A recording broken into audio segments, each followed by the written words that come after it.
Thank you. I'd like now to recognize my friend Leger Fernandez from New Mexico. Thank you so much, Mr. Chairman, and Ranking Member, and thank you, witnesses, for being here today. So once again, we are here, and the Education Committee is looking backwards, not forwards. They're stoking the fear and divisiveness of the culture wars. Thankfully, we just saw the 11th Circuit Court of Appeals with 2 Trump appointees strike down Ron DeSantis' so-called Stop Woke Act. These attacks against diversity are looking back to a time when white males dominated our institutions. We simply can't go back. We need our institutions to reflect the strength of our country. Diversity is our strength and can and should be celebrated. To those who think our nation has moved beyond to a colorblind society, I'm going to quote Kevin McCarthy, Speaker Kevin McCarthy at the time, who said, no, not at the time, but who said in regard to the 2019 State of the Union, I look over at the Democrats and they stand up. They look like America. We stand up, we look like the most restrictive country club in America, close quote. Check out the State of the Union tonight and see if things have changed. My own story as the first Latina to represent my district is indeed a DEI story. As a Latina from rural New Mexico at a small school that didn't have AP classes or normally sends students to the Ivy Leagues, I was recruited to attend Yale by someone who saw my promise and my SAT scores. Besides the few Latinos and Black students similarly recruited to diversify the student body, it was generally wealthy, white, and still mostly male. In my study spot in the library, I received notes telling me that I did not belong there. If I ate lunch with my Latino and Black classmates, my white classmates would complain about the mere fact that we were eating together. The university did not at that time provide the range of DEI programs that so many students benefit from today.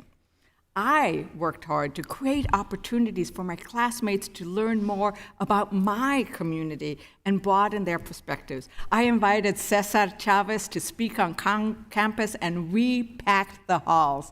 And it was white students who were there with the Latinos. They wanted to know more about what was happening with the farm workers, what was happening in my Latino communities. Research shows that all students perform better when classrooms are more diverse. Mr. Chair, I'd like unanimous consent to enter into the record the article, Report, STEM Classes with Racial Socioeconomic Representation Boost Student GPA. No objections. Dr. Murphy, I really want to thank you for your emphasis on facts and research, not just anecdote, although I told my anecdote. I want to thank you for your emphasis on respect and opportunity and dignity. But could you share with us how DEI initiatives actually strengthen student bodies rather than divide them? Yeah, I think it comes back to that, again, that feeling that research shows, but everyone's human experience shows as well, where when you are in a place where you feel respected and as good as everybody else, you perform at a higher level.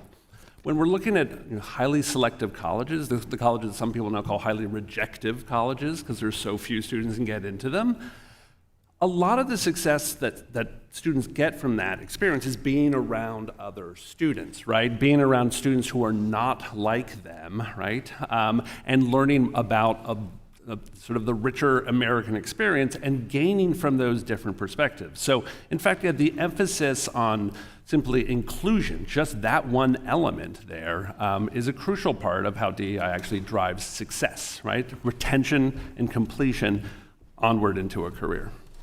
Right, and the idea that we would want our leaders, because if you're going to universities, you're going to be a leader, whether it be in business or here in Congress. Wouldn't we want them to be curious about and know more about their diverse communities? Absolutely, and if you look at private industry, you'll see diversity officers or DEI officers in a huge portion of private industry, right? These are private corporations that are choosing to hire somebody because they're recognizing the value of having somebody essentially there who can make sure that these issues are always at the table, not running the table, but at the table. Right, and when we all are at the table, we can be more respectful of each other. I think I have 6 seconds left. I'm sorry, And sorry. I will end on that respect and dignity includes all of us. Thank you very much. Okay, thank you so much.